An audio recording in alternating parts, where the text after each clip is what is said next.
All right. If you have a dead bedroom, which means you're not having sex in your relationship, this is the video, audio, article, however you get this content for you. Okay. And you might be surprised to hear this coming from a guy like me who wrote the book, How to Fuck Women Properly, How to Get Laid on Tinder. I've got some very sexual articles. I've got sexual, articles on getting laid. But I'm telling you, I'm speaking from experience. Okay. A dead bedroom or not having sex in your relationship is a big problem. You might not think it is, but if you're watching this video deep down, you know that it is. Okay, there's a whole Reddit devoted to dead bedrooms. People are telling themselves sex isn't such a big deal. I've got a good partner and all these logical reasons why they should stay together. But sex is a big fucking deal when you're not having it. When you're having it consistently, it's easy, just like money. Money's not a big deal when you have money, but it's a huge fucking deal when you don't have it. It's the same thing with sex, okay? It's the beginning of the end of your relationship. Every divorce starts with not having sex, most likely, okay? It's either that or constant fighting, usually over money or how to raise the kids. Those two things in combination with each other, fighting and no sex, that relationship's going down. There is no neutral in the game of life, just so you guys know. You're either, in your business, in your personal relationships, you're either going up every year or you're going down. Okay? It only seems like neutral when you're lying to yourself. You're saying, well, I'm maintaining, but there's no maintaining, okay? You just can't see it at the time because it's just a gradual shift down. You'll be able to see it 3, 6 months, a year later that you weren't maintaining.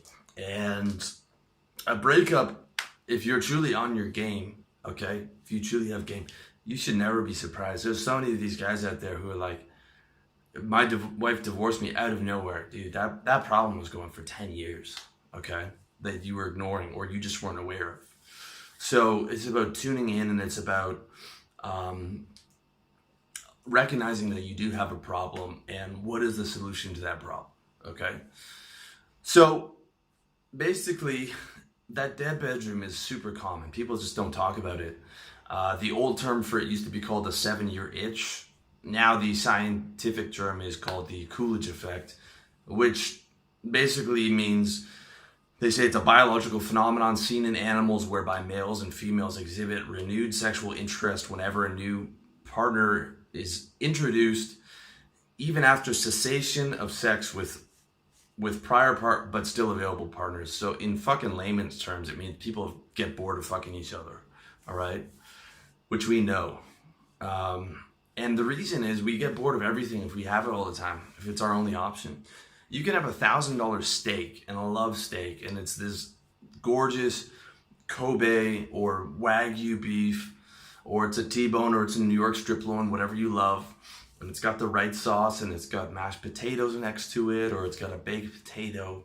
And when you have that steak once a month, you're in heaven. When you have that steak, breakfast, lunch, and dinner for the rest of your fucking life, and that's the only option you have, chances are you're gonna hate that steak. Some people are able to love that steak for the rest of their lives, but a lot of people get sick of eating that same fucking thing, and they regret the fact that they promised to only eat that same thing, all right?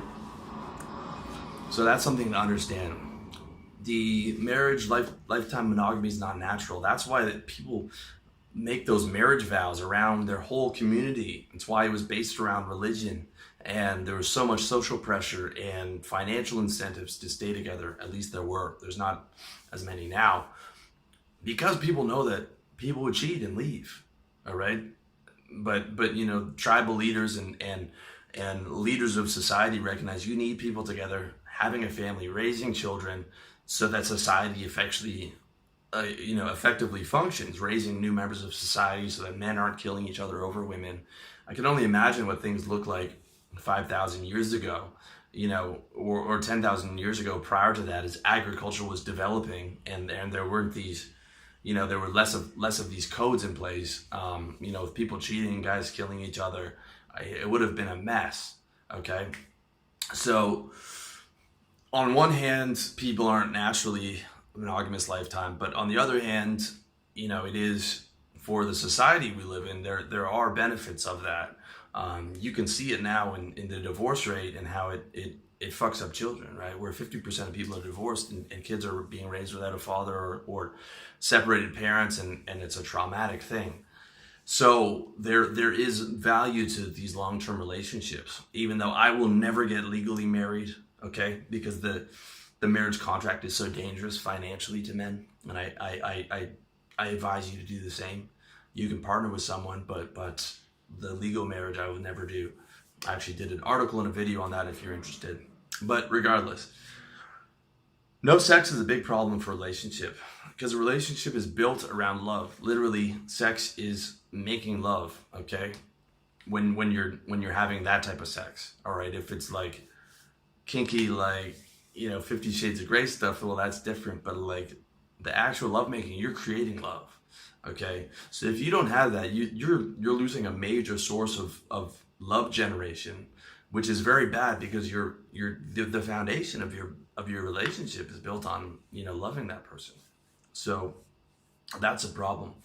And what happened is the dead bedroom leads to cheating or resentment, or just sort of people drifting apart because they're not bonding anymore, okay? Or they're not bonding at a higher level. Oftentimes it's a woman who gets bored first. Women are actually less suited to long-term monogamy than men are. They get bored first. As guys, we can sort of power through. We have higher testosterone, we can power through. Guys might not be super interested in having sex with their wife, but at least it's sex. At least they can have it with somebody, and they can power through. But it's usually the wife who starts saying no, okay? Women want to get married first, but they also are less suited for monogamy, and they're the ones who want to get divorced first. 70% of divorces are initiated by women. A lot of this is covered in Michelle Langley's excellent book called Women's Infidelity. She's a woman who cheated on her husband, and she basically breaks down the biological reasons and interviews other women who have cheated, but she does not give excuses to these women or to herself. Okay, she holds them accountable because a lot of these women interviewed were trying to blame the husband for not doing this or that, or not putting the toilet seat up, or whatever the fucking reason is. But the reality was she got bored of having sex with the guy and lost interest, and cheated on him, violated her vows. And men do this too as well. I'm not just throwing women under the bus, but it's important to understand why that is, and it's eye-opening to read those first-hand accounts of women's infidelity and how they rationalize that. With that said, that book is a bit depressing. It doesn't solve the problem. It identifies the problem. The book that solves the problem is called Cupid's Poisoned Arrow by Marnia Robinson. Another excellent book. And the cure is Carezza, or like this gentle, non-ejaculatory, heart-centered bonding sex. Also covered on her excellent website, reuniting.info. Reuniting.info, excellent website. I would read everything on that site. You can also read from people who have beaten dead bedroom. A lot of experiences shared on that website. So the key to Carezza is gentle lovemaking, lots of slow connected sex, moving the energy from your dantian or pelvic floor into your heart chakra. No orgasms for either person, and no porn or masturbation, especially not those two, okay? You might be surprised to hear that coming from a guy like me, considering I've written books like How to Fuck Women Properly and How to Get Laid on Tinder and all these crazy things. But I'm telling you, when you experience that, okay, when you experience the lifestyle where for a decade I'm just having all this casual sex with girls, the more I do it, the more women I have, the faster you get bored. Okay, my friends who have the same experience level, you can have sex with a girl once or twice and be bored. Okay, because your biology is that desensitized to it. It's like you've been mainlining the casual sex drug for a decade. You're bored, and it's very difficult to fall in love because you've been chasing that new ejaculatory high with a different woman. Okay, and you'll blow off a girl that you're seeing consistently on the off chance you might get laid with another girl, because you're just chasing that ejaculatory high of a new woman, and your biology is just trying to get everyone pregnant.